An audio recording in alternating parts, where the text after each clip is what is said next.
Okay, it's 2 o'clock. Before we start the formal meeting, can I ask you all if we could observe a minute's silence for our friend and colleague, Elin Thomas?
Okay, thank you very much indeed.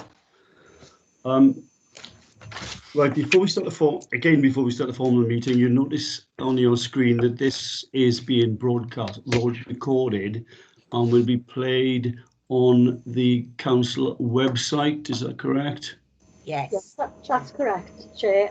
It's just important that I tell everybody, as you've pointed out, we are being recorded and it will be published on our website. So you do need all to recognise that you're giving consent by joining this meeting to those images being displayed on the website and being accessible to the public.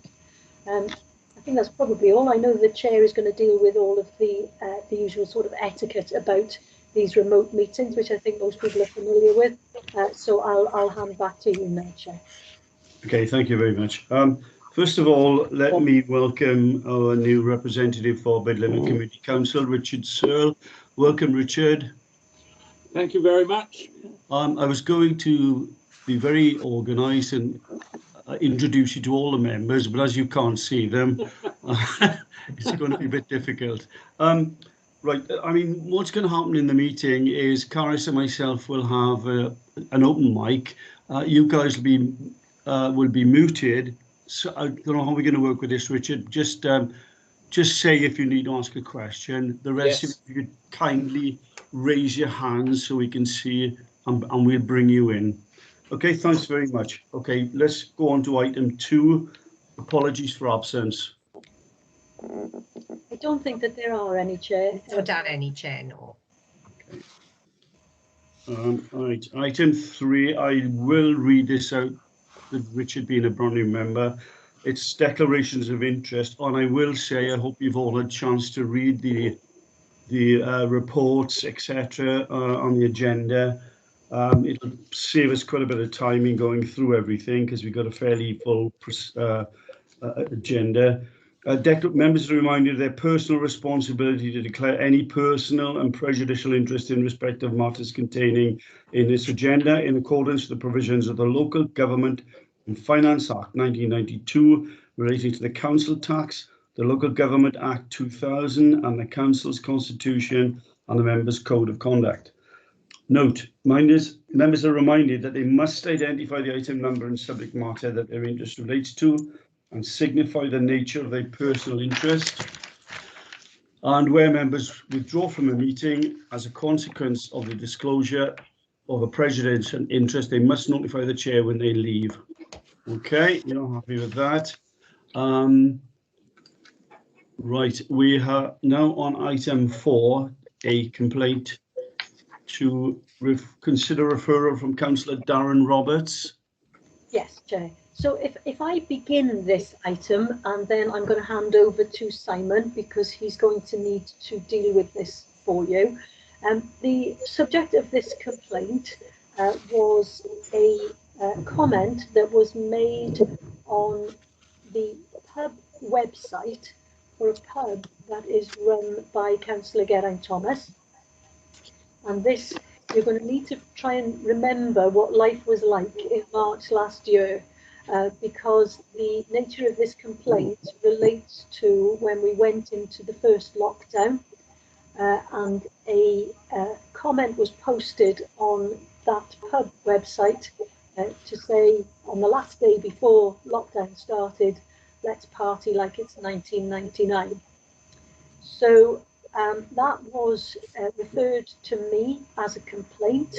The suggestion being that that kind of comment brought the council into disrepute, and that Councillor Geraint Thomas should have had control of what was posted on that website because it was for his pub, and that therefore he had either himself brought the council into disrepute, or by being associated with that pub brought the council into disrepute.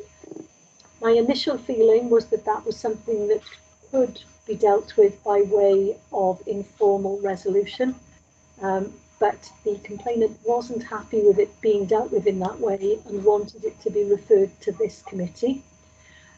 So unfortunately it's a long time, it does feel like a really long time ago, but as I was just discussing with the chair and with Richard, in fact, before we started this meeting, we were due to have a meeting in March, which was cancelled because that was when we first realised that we couldn't have face-to-face meetings, and we hadn't set up anything that could deal with things remotely. And then by the time we had remote meetings up and running, we had a meeting scheduled for November, and just in advance of that meeting, the Democratic Services staff were all stolen from us to go and deal with mass testing, which meant that we didn't have any support network to deal with this meeting by remote access, and so we had to cancel it. So unfortunately, there has been a long period since the complaint was made, but I understand that the complainant does want to pursue it and does want it dealt with by the Standards Committee. Now, most of you will have been involved in a previous complaint that we dealt with last year, and may be familiar with the way it works, but I'm going to hand over to Simon now, because Simon will be the person who will deal with it. So he's just going to go through some of the structure and the process with you, and then you'll be able to set up your plan as to how you're going to deal with that complaint. So over to you, Simon. Thank you, Caris. Interesting, actually. The last Standards Committee meeting was the last hearing back in, I think it was January, wasn't it? I think January of last year. January 20th. January the 20th, there we are. So basically, we're in exactly the same boat as we were back then. As Caris mentioned, this complaint came in an awful long time ago, so I think we need to get cracking on it now. And what I would normally suggest is we look at the policy that governs us on this. We got a policy that says, to cut the long story short, that Caris will try and deal with these things on an informal basis. As you've heard, that hasn't worked out. So the next stage is for it to go to stage 3, which is a hearing. But the chair has to give his consent to that. So I think in the first instance, Chair, are you happy for it to be dealt with by way of a hearing? Yes, Simon, I am. OK, on that basis, I think what we need to do now is basically set a date as soon as possible to get this heard. Now, what we normally do is we'd ask the complainant to submit any evidence that he has. Now, we're not going to be able to send any notification of this until at least Monday. So I would suggest we give 21 days in which for the complainant to submit his evidence. Once that's in, we will then give the respondent 21 days to respond to that. Any witnesses that may need to be called, I don't know what witnesses are involved here. It may well be that there's an allegation that the statement was made by a member of staff. You know what I mean? So maybe that person would come along. I don't know. So that's 21 days times 2, 42 days. So I'm looking maybe 6 weeks time. I don't know if it's sensible if we set a provisional date here, and then I'll go to the two parties and see whether or not it fits in with them. If it doesn't, then we'll have to come back to you, but I'll do that outside of this meeting. But Chair, have you got a particular date? I'm looking at 6 weeks. If we keep it to a Friday. Week of the... Which week is it, Simon? Would that be the 12th of March? Friday the 12th. Friday the 12th? I'm just looking at that as a provisional date. That's the Yeah. first date, yeah, 12th of March. Yeah. That's, I have checked. anybody not available on the 12th of March?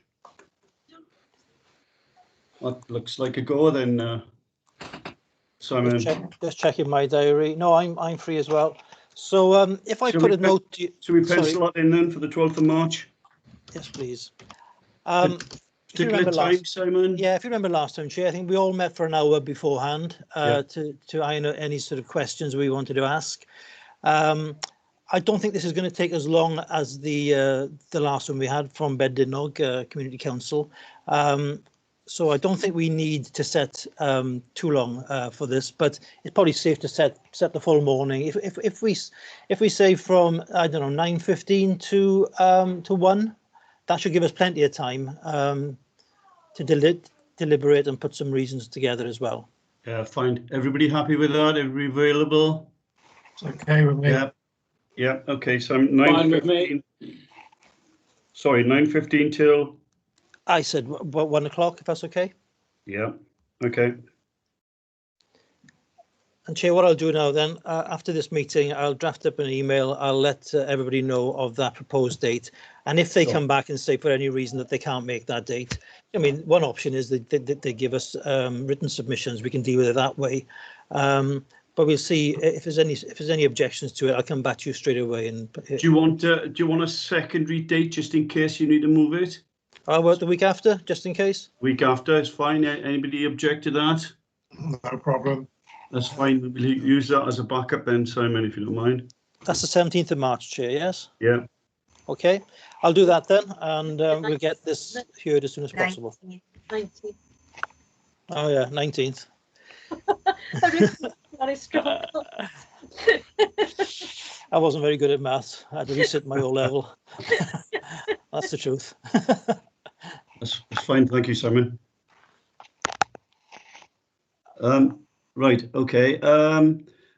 We now come on to item 5, which is the Standards Committee Work Programme Timetable.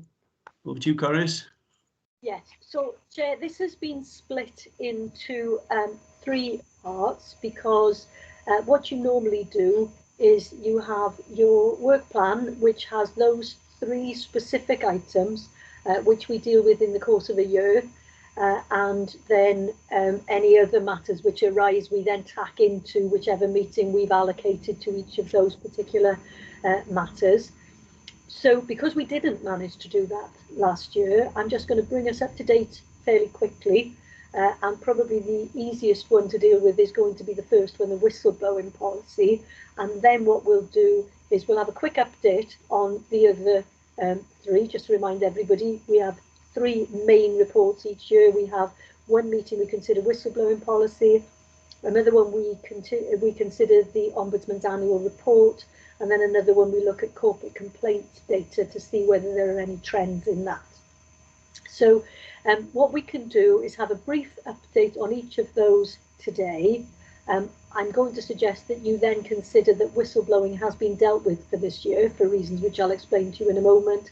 And then for our next meeting, we'll schedule one of the other usual areas. And then for our third meeting in the year, we'll do the final one. And I think probably the Ombudsman report needs to be the final one because he normally issues that, unless somebody tells me that I got this wrong, he normally issues it sort of September, October time. So that would normally be considered at our last meeting of the year. So to deal with the whistleblowing policy, you will recall that we've had some discussion about that in previous meetings. And what we had said was that we needed to raise awareness of whistleblowing to make sure that the fact that we haven't had any whistleblowing complaints wasn't, we weren't just assuming that that was a good thing and that it meant that nobody was wanting to blow the whistle. We were also making sure that everybody knew that that opportunity was there.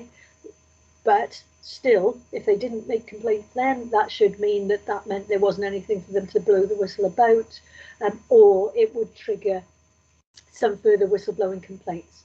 So the reason why I'm saying we can actually deal with this today is that I have received no whistleblowing complaints, and that is despite the fact that we sent a an email to all staff on the 10th of November, and that was from the Chief Executive, setting out the whole purpose of the whistleblowing process, reviving the links that we have through which members of staff can make any sort of complaint, and also giving them the links to the process, so that there is no reason why any member of staff would not now be aware of that process. It's one of the things that we said we would do, and there had been some difficulties around the best way to do it and some steps we needed to take to make sure that we didn't just drop that out of the blue. So we did some canvassing of staff to make sure that everybody understood what whistleblowing was about, and then we sent out that email on the 10th of November, and I can tell you that there have been no whistleblowing complaints.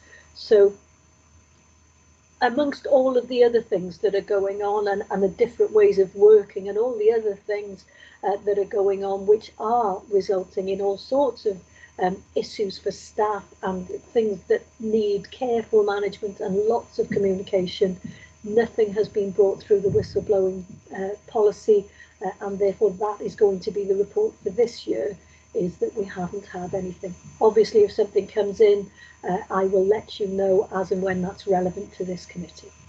Okay, thank you, Gareth. So unless anybody's got any questions about that, we'll move on to the Ombudsman annual report. Now, I think we had circulated the last one. So what you're going to need is to have the opportunity to read whatever comes out towards the end of this year, so that we can do a full recap of everything since you last considered a report. I know the last report went to council, but I think that was the 2019 report. So what we're going to need to do is see what the Ombudsman does in 2021 and consider anything that's arisen since 2019 through to whatever report comes out in 2021, and we'll do all of that in our final meeting for this year, because I think at that point we'll have all of the information that will enable you to give a proper consideration to anything that happens there. As you know, he normally gives data analysis of any complaints that he's received, and we'll be able to see where our councillors sit as to whether there's been many complaints against our councillors, and where we stand in terms of trends, or whether there's anything that you as a standards committee need to address surrounding that. So that's my proposal with regard to whistleblowing. Is there any, sorry, not whistleblowing, that's the Ombudsman. Is there any question about that? I think it makes sense, and if we all agree, we move it to the last meeting of the year. Yeah, thank you. Yes, yeah. So then there is the analysis of corporate complaints, and for that you do have a report, and we're also very fortunate to have Simon with us, because Simon is the manager of the complaints department. So if you've got any questions, they're going to go to Simon. What we've been trying to do with these reports is to make them to enable you to get some valuable information out of them, because there's an extent to which we can just give you numbers about complaints, and it's not really going to tell you anything that's helpful. So what we were trying to do was some sort of comparison which would enable you to see, were things getting better, were things getting worse. So you've got that in the sense that at Appendix 1 of the report, you've got comparisons from 2017-18, 2018-19, and some of those are, there's this difficulty about complaints. Oh, hang on, sorry, Karen is saying she needs to speak. Was that something you wanted to say before I go any further, Karen? Yes, I think the data has been collected in a slightly different way for this report, because data is now being given and sent to the Ombudsman. So when I spoke to Gaynor in complaints, I think it was agreed that we change the format in accordance with the Ombudsman. So year on year, we will have another trend then, and it would be consistent. It is slightly out of sync for what you had over the last 2 years. And just to say, like, this is for 1920. 1920 to 21 will be available in July. So when we have our July meeting, we'll have a comparison from this report to the new report. Okay. Gareth, was that your question or was it something different? At this point, that was my question, Chair, thanks. Okay, thank you. It was difficult to sort of compare for like, but obviously if we're having the further report in July, we can compare the 2020 with the 21. Indeed. Thank you, Chair. Okay, thank you, Gareth. Yeah, I think that's been the issue all the way along. I think it's like we're about 3 years into our decision that we would have these reports brought to you as standards. And each time we've done it, we've been trying to work out a way that gives you something useful for you to consider, as otherwise it's just data, it's just numbers. So yeah, thank you, Karen, for just reminding me of that. So that actually fixes this one as well, because what we needed to do was set what meeting in the year you were going to consider each of these 3 reports. So we've pretty much done the whistleblowing one. I don't think there's much more you need to go back to in that one. We fixed the Ombudsman one for your last meeting of the year, because that's when we'll get his next report. So we're likely to want a meeting around about the summertime, July-ish, and then we can fix that so that we've got the next set of data with regard to complaints, so that you can see that at your next report of that. Okay. I don't know. Agreed on that. So as long as everybody agrees with that. Yep. Yes. Yes. Sorry, thank you. Yes. Yes. Thank you. Right. Do you need to set a date now, Caris? I think what might be the best way, what I'm going to suggest is that at the end of this meeting, those 2 dates you've just booked for March, the 12th and the 19th, which seem to be suitable for everybody, if we use one of them, depending on which is convenient, for your hearing into the complaint, we'll use the other one as a general standards committee, and whichever way we can regroup and just set ourselves our time frame for the rest of the year. Then we'll be looking at having one in July, then we'll be looking at having one towards the end of the year, but we can set those dates at that meeting, which is likely to be in March now, if that's okay with everybody. Yeah, okay, makes sense. Martin, you want to ask a question? Yeah, thanks, Jeff. I guess my question's about we've got lots of data, as Gareth said, but I think trying to get underneath some of this and try to get the so what from a standards committee perspective. There's a number of the number of complaints appears to be going north, and the number of complaints upheld appears to be going north. But I'm just trying to work out exactly whether there's something under there that needs to be of concern to the committee. So kind of understanding a little bit about why the complaints are upheld, what the nature of the complaint is, rather than just the area of the organisation, would be really helpful. So just getting a little bit of narrative, and then there's a little bit about lessons learned, which isn't specifically for this committee, but nevertheless, we need to be assured, I guess, that if this stuff needs to go through to a various scrutiny committee or subject committee, then that happens. Yep, I'm sure that's very helpful. Again, it's helpful that Simon's here, so maybe he can just pass that on to the complaints department, just to say a little summary to go with the data, to say, you know, if there was an increase, the main increase was around this, that, or the other thing. And as you say, if there were lessons learned, or if there was any particular issue that was causing concern. I mean, you have a specific thing about grass cutting. That does seem to be something that troubles people a lot. It's a thing that we can look at and see if it develops as a trend, because that may be something that we can, you may want to think at a future meeting whether you want to ask for that to be considered somewhere else.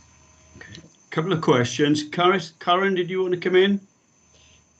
Yes, if you don't mind, I think what was agreed when we have the comparative data now ready for July, like we did for the previous years, I normally meet up with Gaynor, go through the details, and we do have that extra detail then, whether, you know, if there is a peak on certain areas, we will report that back. But until we get that comparative data, we need to, so that will be coming back in July. Okay, thank you. Julian? Thank you, Chair. Following on something from Martin's point, actually, perhaps it's too much of an ask, really. But is there some way we can correlate the number of complaints with? I know we've lost an awful lot of staff as the efficiency savings. Is there any way of correlating those two for us to learn a lesson? I'm not sure if you can do that. I think what we would need to be very careful about is not treading onto the operational decision making of the council as a whole. What you need to be looking at is whether there are any overarching governance issues. The decisions that have been made about staffing levels and those kind of things, those are things that are dealt with within scrutiny, within council. If you felt that there were things that needed to be referred to scrutiny, that's fine. You can look at those things and say, we really think scrutiny should look at this because there are lots of complaints about one thing or another. But the actual granular detail about staffing and those kind of things, probably not for this committee. But I think probably, Julian, if what we do is try and get a bit more narrative on it, rather than saying you're going into that sort of granular detail, you as a committee can identify whether there is some sort of trend that you're worried about, and then you could make a referral for that to be looked at by scrutiny or whichever committee you thought was appropriate. Okay, thank you very much. Gareth? Sorry, Chair, I was on mute. It's just to pick on a couple of points which Martin and Julian raised, really. Obviously, there has been a substantial increase in complaints, it appears, on the raw figures here for about 30%, I think. So that was my comment with regards to the increase. And touching on the point that Julian made, although perhaps we shouldn't go into the detail, I think Carys mentioned grass cutting. I think that the year that this covers there was a change in the regime in the grass cutting, the 1 meter rule and things like that. So again, not for debate here, but it's something we perhaps need to take back as councillors to our various committees. And I have got one further question, Chair, if that's okay. Yes, indeed. I think there was, I'm going between my iPad, the document and notes I've made. I think there was a comment in the table of complaints, no response of outcome from management department. What is meant? I'm assuming that the complaint has been made, the department has looked at it, but there hasn't been a report back to the complaints officer. Or am I wrong? I would assume that's the same thing. Yeah, I would agree. That's probably what that is, unless Karen tells me something different, because, yeah, see if Karen tells me something different. Yes, it is exactly that. Yeah. Yes. Okay, Gareth again? Yeah, well, Chair, as a follow-up to that, really, it's very vague, isn't it? There should be, in all fairness to the complaints officer, she should have to have the information, or should be having the information from the department to have an accurate record then of where they are with the complaint or what's happened with the complaint. Or am I wrong? No, I don't think you're wrong at all. I think what probably, having highlighted that, and that will be in our minutes from today, when you get your next report in July, we have to bear in mind where we are at the moment, and everybody getting used to the idea of working remotely and how people communicate and all of those things. If that is an area that you're concerned about, when you come back and you have the report that covers the next year in July time, if that number hasn't gone down, that may be one of the things that you may say you want to refer back, even if it's to corporate management team, to say, we're worried about this, how is it that people aren't responding? And you can ask for corporate management team to have a look at it. Yeah, sounds reasonable. Everybody agreed? Yeah. Thank you very much. Okay, if we can move on. Whereabouts are we? Number 6, I think, Chair. Yeah, okay. Yeah, the verbal update on the Standards Committee annual report. Yes, and I think this again is another one of these things which you have potentially 2 options. One is to just have your report produced later this year, but it won't really have a lot to say because there won't be a great deal that you've done. Or you could push it into next year and do a report that covers 2 years, and then you will have a number of things that you will have done, and you'll have a whole year's activity in review, which may be the better option. So it's a matter for you whether you try and do something for the end of this year, or whether you want to do one next year, which will cover 2 years in review, but will hopefully have a great deal more activity in it. Any further thoughts? My view, as you recall from last year, that we produced this report, which is the first time Standards had produced it, because I wanted to raise the awareness of this committee to elected members. Ian, you've got a question. Yeah, obviously, after our next meeting, we would have had 2 hearings to report back. So obviously, again, to publicise the work of the Standards Committee, surely a report should be done in a timely matter, the time from the end after we've had those 2 hearings. And if we leave it until next April, May, you know, nobody will be aware of the work we have actually undertaken, even though it's not been a lot. So maybe we should have something, you know, at the end, towards the middle of this year, just to, as you say, publicise our work. Okay, thank you. Simon? Thank you, Chair. Just for information purposes, following the last hearing we had back in January, we did do a report to full council to inform them of the decision of Standards. It was only an information report, but they would have been aware of the decision in relation to Councillor Colbrand. Okay, anyone else? So, do we produce a report this year? Hands up. We know Ian's in favour of it. Leave it on Martin as 2. Anybody for next year? Next year, Anne? Anybody for next year? Mike? Okay, it looks like it's a 2-all jobby. Okay, as chair, I think we should. Gareth, you've got a question. Yeah, sorry, Chair. I misunderstood it. I think it should be sooner rather than later. Yeah. Thank you. Yeah, that was my view, actually. I mean, I think this needs to be. Anne, did you have a question? You're Anne, you're not muted. Anne? You're on mute, Ted. Right. Can you unmute? Right. Yeah. Okay. That was my view as well, sooner rather than later. I'm sorry if you misunderstood.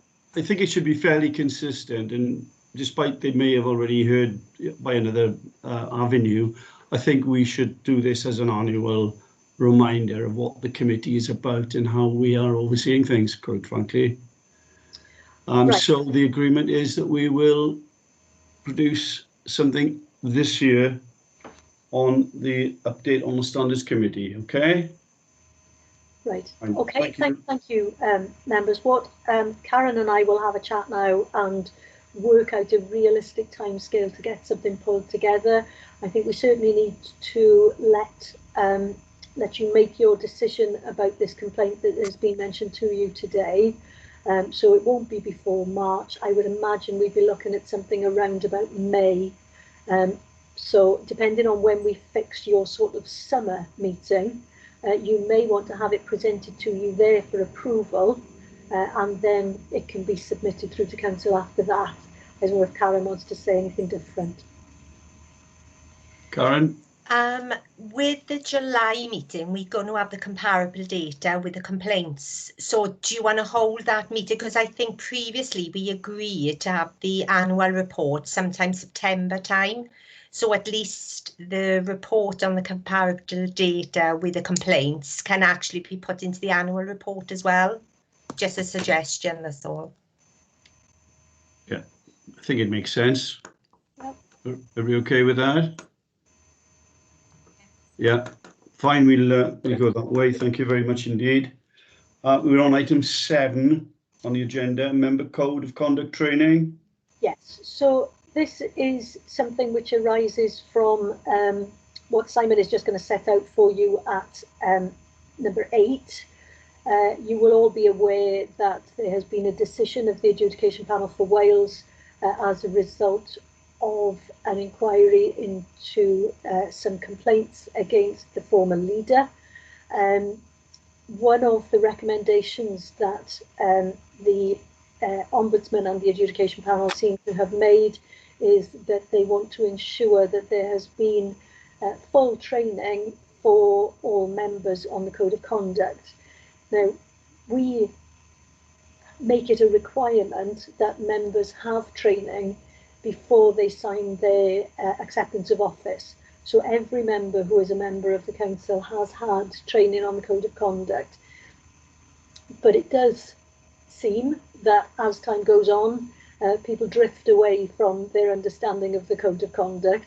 So what I will probably do is schedule another training event for all members to go back over the Code of Conduct, just to make sure everybody is refreshed in their knowledge of it, and there can be no doubt that everybody knows and understands what's expected of them under the terms of the Code of Conduct.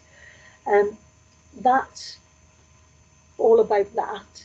Now, if I'm not sure that any of you would feel it appropriate or necessary to have some further repeat training for yourselves. If you did want that, we can do it. It's something that I think probably you're all more familiar with, but maybe the better way would be if I just report to you that I've renewed the training for the elected members, and then you can consider what falls out of that, because it may be that I'll get some feedback from members, or that there may be some view from them about the best way for them to be trained, and I can bring that back to you so that you can consider it in due course. So my suggestion is that I provide training to members and then feedback to you once I've done that with a report for you to consider, and whether there are any issues that arise from that training having been given to the members. Can I add to that? Do you think we should have a representation from the Standards Committee at that training? You can do. There'd be no difficulty in doing that, I'm sure. Yeah. Ian first, then Mike. Yeah, I'm willing to volunteer for that if you want me to, Jeff, for obvious reasons. Yep. Everybody happy with that? Yeah, sounds good to me. Thank you, Ian. Mike. Can you unmute Mike, Karen, please? No, so you're like a goldfish at the moment. Karen, sorry, can you invite Mike McCarthy? Or Mike, can you do it yourself? Yeah, Mike, can you unmute yourself at the top? Or I'm unable to do it from here. He'd need to do it himself. Right Mike, at the top. if you've got your keypad in front of you, if you just hold the space bar down and keep it held down, that will unmute you. Should do. No. No. No. Sign language. Click on the microphone. Is that not working for you?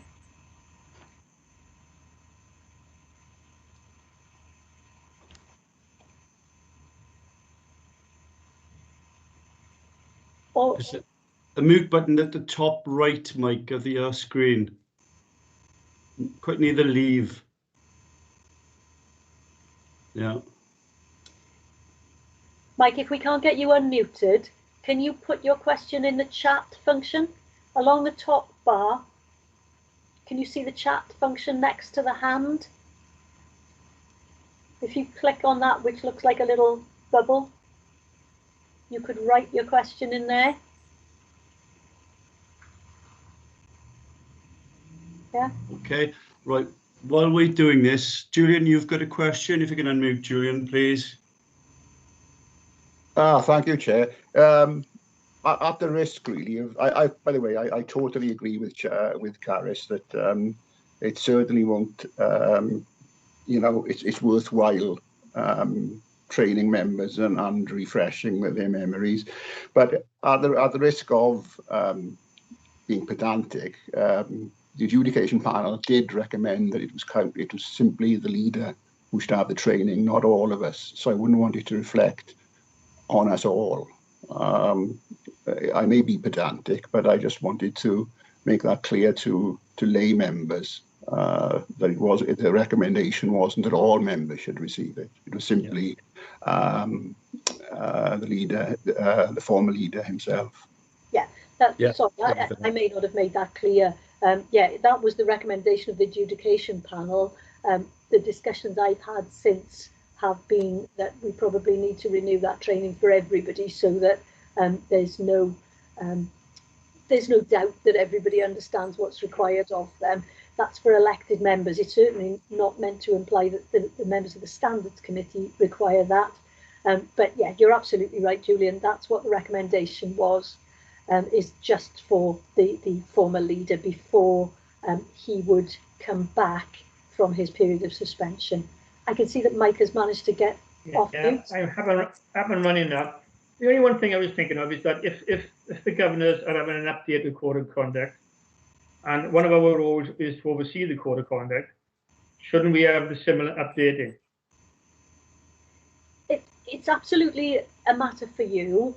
If you feel that you need updating training, I'm more than happy to give you updating training. Yeah. It's not changing anything. It's just refreshing memories because they've all already had that training. But I think what tends to happen is that people get used to patterns of working, and then that sort of supersedes what they know they're supposed to do under the terms of the code. And so sometimes we drift away from compliance with the code.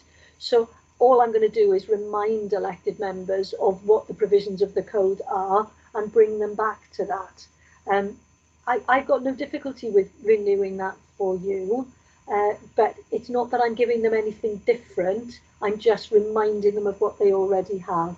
So if I report back to you after I've given that training, you can probably make a decision then. If you want to hear more of what I have told them, you certainly can. As Jeff has suggested, that at least one of you will be along for that training, so you would hear that as well. But I'm completely open to delivering more training to you about it as well, whichever suits. Yeah, can I suggest that I think as Ian is attending anyway, perhaps you and Ian can bring back your thoughts as to training us as well, or updating us. That's fine.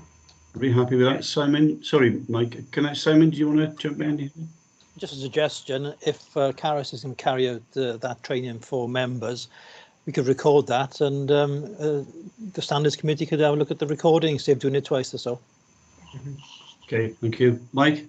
Yeah, that's the point. I just didn't see it from the governor's point of view.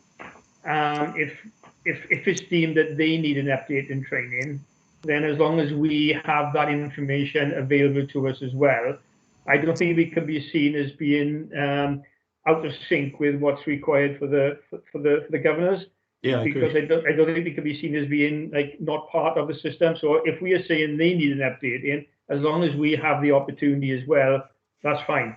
But we can't be seen as being like not requiring it when we are saying they do require it. If you see what I'm getting at. Yeah, tend to agree. Julian, you wanted to come in.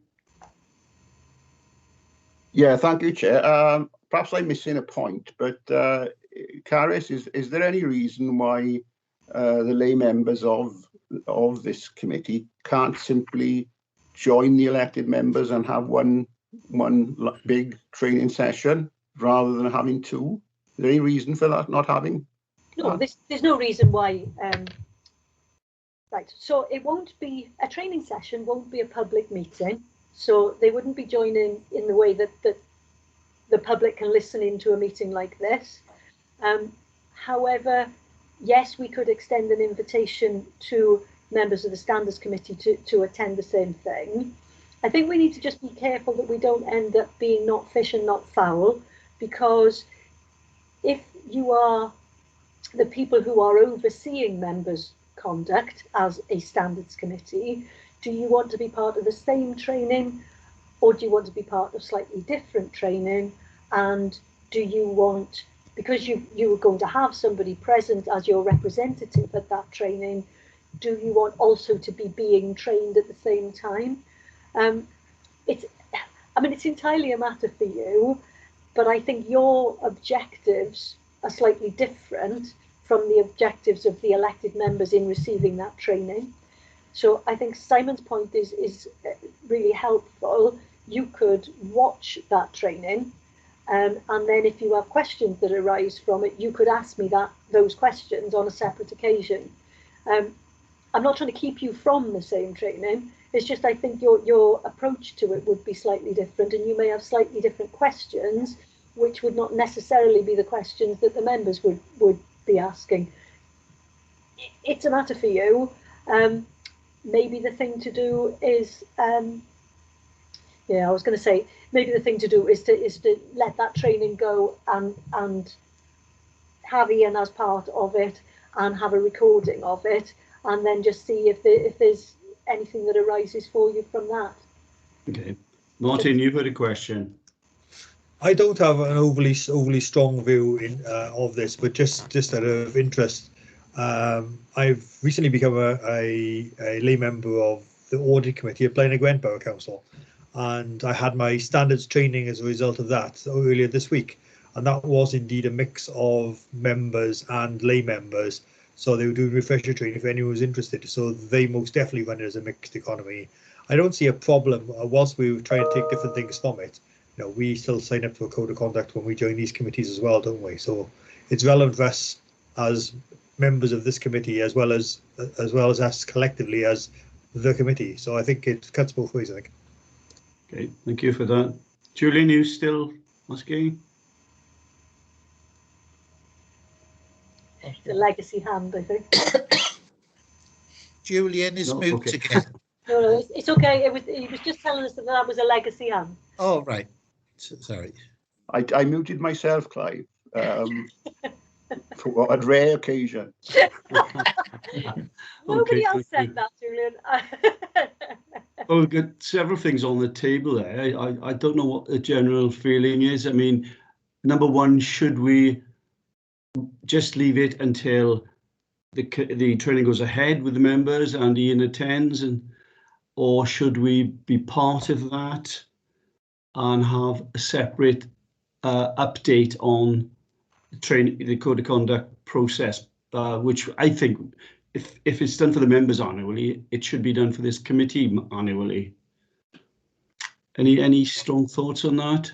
Should we, Martin? Yeah, I tend to agree with you, Jeff. I mean, I think the recording is helpful because if we can't attend, because not everyone can make the same date, then that's a helpful sort of mop up. But I think it's really helpful if the refresher is made available to as many as possible. Yeah, I tend to agree with that. Sorry, Caris, were you going to say something?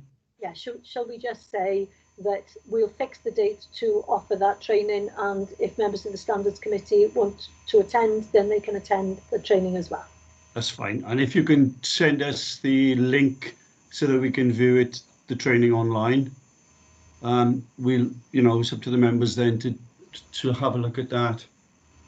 Okay, thank you so much. That's item 7. Thank you for volunteering, Ian. That's very good of you. Okay, over to you, Simon, on the information report on the adjudication panel for Wales. Thank you, Chair. As you quite rightly said, it's an information report because the decision has already been made by the adjudication panel. Now, what you have picked up, certainly from today's conversations, there's basically 4 ways that complaints are dealt with by the council. The first way is Caris will deal with them informally and hopefully resolve matters basically in her office. If she can't do that, then you get to the stage where we're at today, where we are looking to put it to the Standards Committee to have a hearing. The third way is where the Ombudsman carries out an investigation, and then once that investigation is completed, they submit the report to the Standards Committee, where the Standards Committee then makes a decision. In this case, with Councillor O'Neill, we went to sort of the top way of resolving these things, and this is the Ombudsman preparing a report and submitting it to the adjudication panel in Wales to make that decision. So it's completely independent of the council, independent of decision, albeit all the witnesses in the case were council members and council officers. So that's the reason why Caris hasn't actually prepared the report and been the sort of the conduit between the Ombudsman and the council. That fell to me because Caris was a witness in this case. So you'll see that anyways, it's quite a bland report, and this is taken from the document that was released by the adjudication panel back on the 23rd of December. So the narrative from that is taken directly from that. It doesn't give a great deal of information. It says that there are 6 breaches of the code, and all 6 breaches were upheld. The decision came out on the 23rd of December. I had the pleasant task of having to ring the leader to inform him of the decision on the day before Christmas Eve, which was not pleasant. But we are where we are. What you won't have seen from the report is something that's come out today. I had an email shortly before this meeting from the adjudication panel to say that the reasons have now been released. Now, I was sent a copy of the decision report today. Caris has seen a copy. I haven't sent it to you yet because it's going to be published on their website from this evening, they've said. Now, I've started to read it before the meeting, but it's 46 pages long. It's a long, detailed document, but it does give all the answers to what you probably have in relation to what's in my report to the committee. One thing that did jump out at me was they obviously considered that the time these issues were taking place, the leader was new to the council. He was a newly elected member, and he was a newly elected leader as well. So he was raw. They took that into account. But what they also took into account was he hadn't long had the training on standards, and he should have been very aware of them, even though he was raw to the role he was occupying. And you know, that was a massive undertaking on his part. No one denies that. What the Ombudsman was saying is, if anyone should have known what the requirements of the standards of councillors are, it should have been him as the leader. So they took that as an aggravating feature, and but you'll see that I don't intend to go through the whole thing because it's far too long. But what I will say is, if you go onto the adjudication panel for Wales, maybe leave it till tomorrow. They said they're going to be putting it on from tonight. Okay, so I don't know what time that will be. All your questions that you probably have of me will be in that report. I don't know if I can add much more. You'll see that he's been suspended for the period set out on there. And of course, as Julian mentioned, there was this recommendation that he receives training on the code prior to him coming back. Obviously, that's something that we'll have to undertake, Caris or myself, individually with Councillor O'Neill. But save for that, you know, I mean, it is an information report. The decision's taken from your hands and has been made by the adjudication panel. And if you look at the decision itself and the reasoning, it is very complex. And I'm glad that I didn't have to advise on that. It was a big piece of work, and you know, it is what it is. So I don't know if you've got any questions on that, Chair. Okay, any questions? Perhaps we could have a link sent to us for that site, so we can. Yeah, I can do that. I'll do that straight away. I'll send it to Karen, and she can. Thank you, Simon. Any questions? No. Okay. Thank you very much. Sorry, Chair. I was just going to ask a quick one of Simon. I'm sure it's in the report, but just for our benefit, or particularly those people who haven't been close to this, how did this come to light? What was the first sort of point at which people said there's an issue here? And how did it first get flagged, I guess? It was a complaint from the former chief executive. Okay. And Gareth would have known exactly how to make that complaint. It didn't find its way around the houses as it can often do. Gareth knew where to send it. It went to the Ombudsman, and they took charge of it straight away. Okay. They the ones who then contacted witnesses. They're the ones who interviewed the witnesses. They're the ones who prepared the report, and they made initial findings.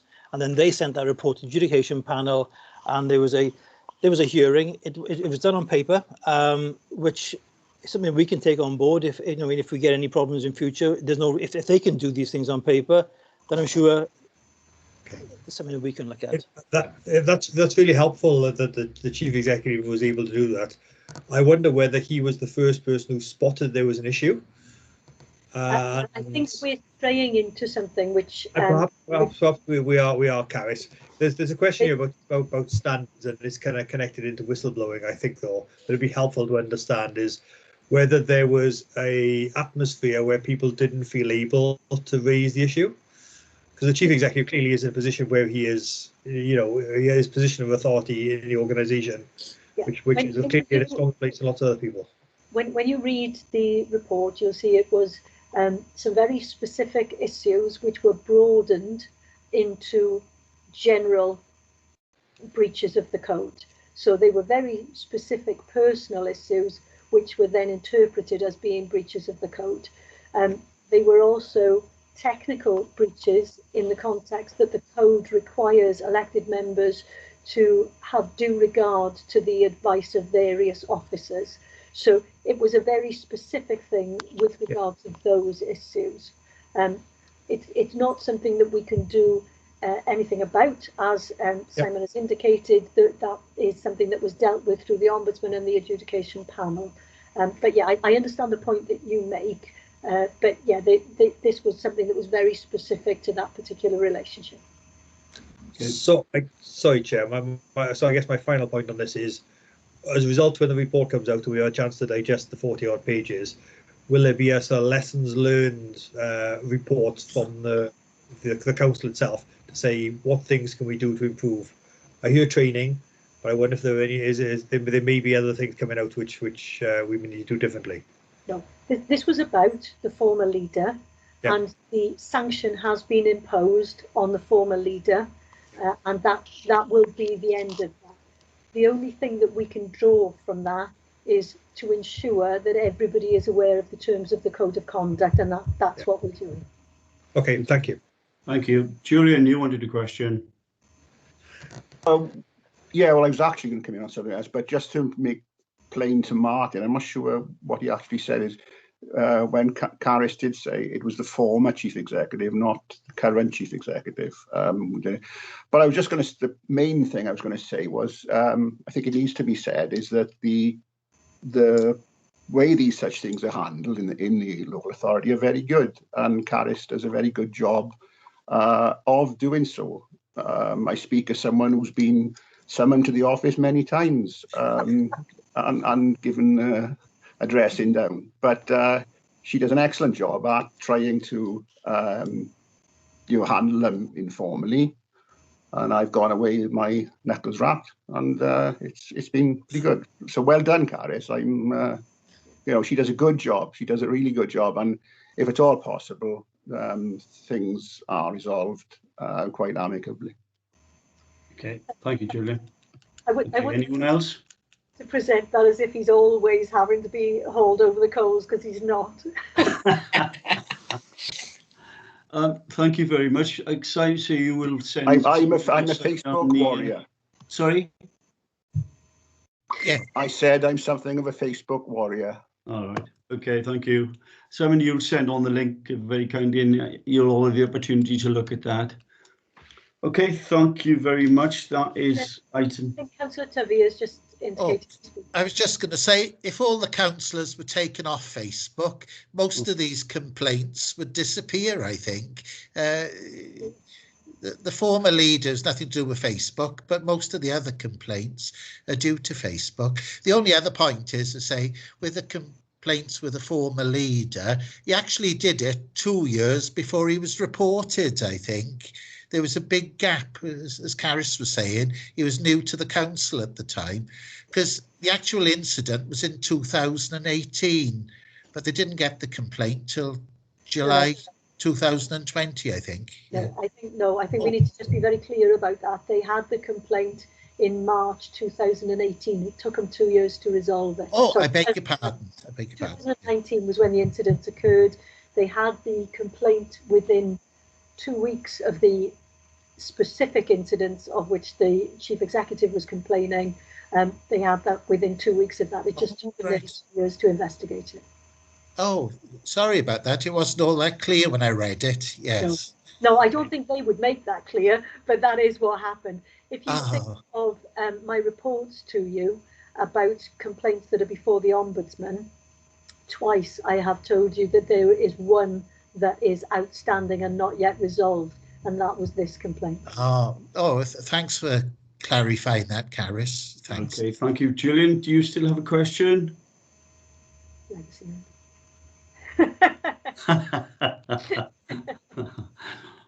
Thank you. Okay, I think that is it on number 8. Number 9 is the date of the next meeting. Yeah, and I think, Chair, what we just said was that we've preliminary dates for the 12th and 19th, and whichever one you firm up to do your investigation of the complaint, we'll use the other one for our next meeting. Thank you very much. Item 10, I've got nothing urgent to bring. I'd just like to thank you all for attending. Thank you for taking part, and look forward to seeing you at the next meeting. Okay, thank you very much indeed, and stay safe.